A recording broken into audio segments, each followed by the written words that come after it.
Hello, my freaky darlings. Welcome back.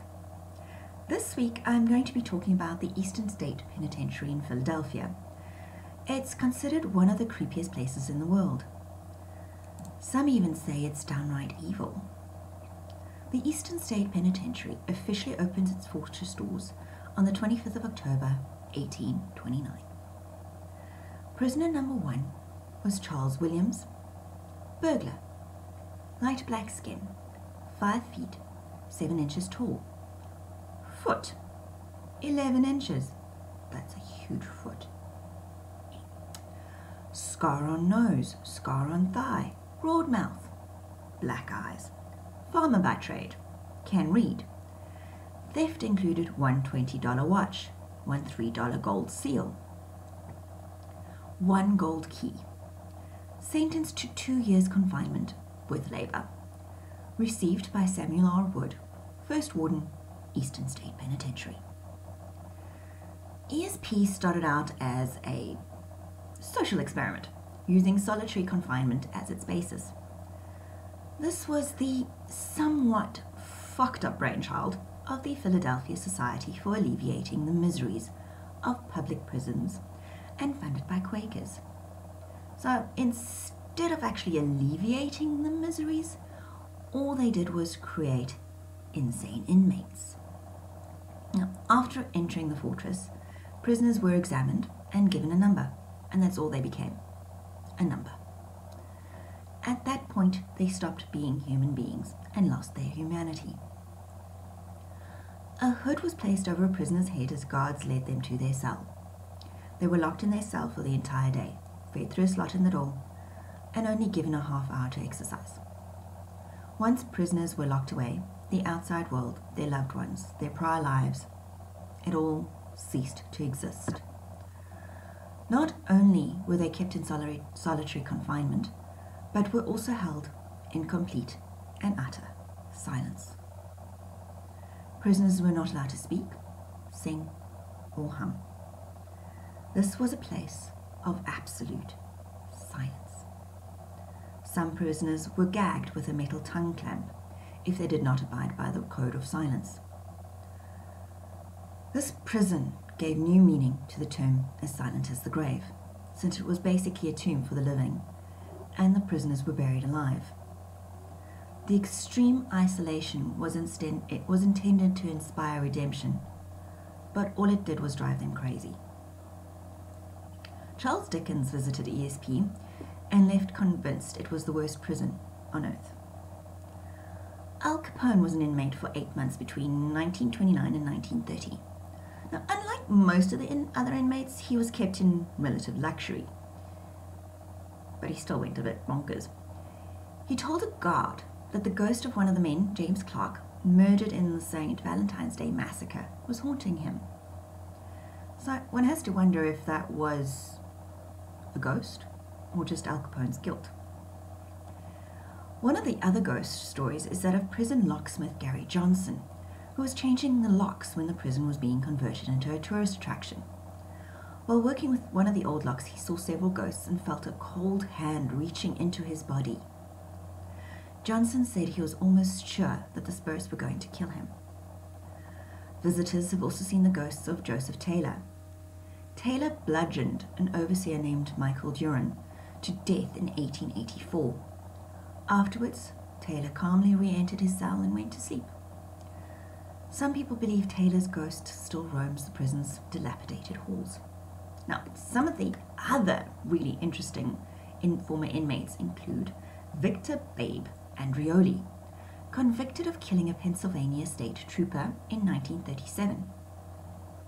Andreoli arrived in Eastern State Penitentiary to serve a life sentence for first-degree murder. He escaped in 1943, apparently by hiding in a delivery truck that was leaving the prison. Several weeks later, the police caught up to Andreoli in Chester, Pennsylvania, diner where he was shot dead. Morris, the Rabbi Bulba, when Morris the Rabbi Bulba entered Eastern State in 1942, he was serving a life sentence as a member of an arsenic murder ring located in Philadelphia. Called a veteran witch doctor and compounder of charms, Bulba was one of the group's leaders. They appealed to women who were willing to murder husbands.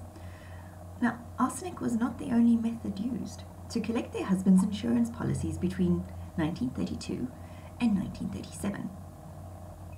The group was responsible for the deaths of at least 30 people. 16 men and women were convicted for participating in the syndicate, including Bulba and Horace Pullman, who also served time in the Eastern State for the murders. Leo Callahan.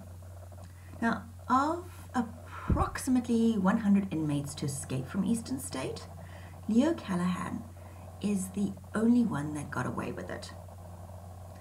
Assault and battery with intent to kill brought Callahan to ESP, and a makeshift wooden ladder got him out. In 1923, Callahan and 5 other inmates built a ladder used to scale the prison's east wall.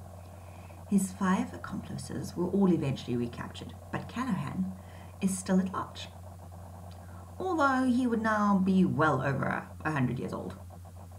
So, doddering old man. But you kind of have to wonder what Callahan got up to after he got out. Anyway, Frida Frost was the last of the female inmates who were part of the Eastern States landscape for almost 100 years. She was transferred to the Muncie Industrial Home for Women in 1923. Frost's departure marked the end of an era. She'd been serving a 20-year sentence for murder. She poisoned her husband. William Francis Slick Willie Sutton is probably one of the most famous bank robbers in American history. Slick Willie spent 11 years at Eastern State Penitentiary. In 1945, Sutton, along with 11 other prisoners, escaped from ESP using a tunnel, which they dug that went almost 100 feet underground. Sutton was recaptured just minutes later. It's just sad. Sutton is credited with over 50 bank robberies throughout his criminal career, three successful escapes from prison, and over 30 years served behind bars. So clearly, escaping from ESP was not one of those successful escape attempts. Anyway, he died in 1980. Now, you gotta admit, all haunted prisons are just really fucking fascinating. Well, they are to me. Anyway, because you kind of have to wonder, like, are the ghosts that the inmates see their guilty conscience just going, hello? Or were all those ghosts real? Yeah? Food for thought, or not. Well, that's it for this week. If you've enjoyed this video, please hit the like button. If you're interested in things that go bump in the night, conspiracy theories, urban legends, haunted places, and other weird shit, please hit that subscribe button or the follow button, depending on which platform you're viewing this on. And if you've read any of my books and enjoyed them, be a freaky darling and leave a review wherever you bought it, please. And thanks for watching.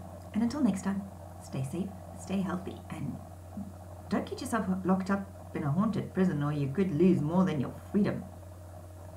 You might just lose your mind as well.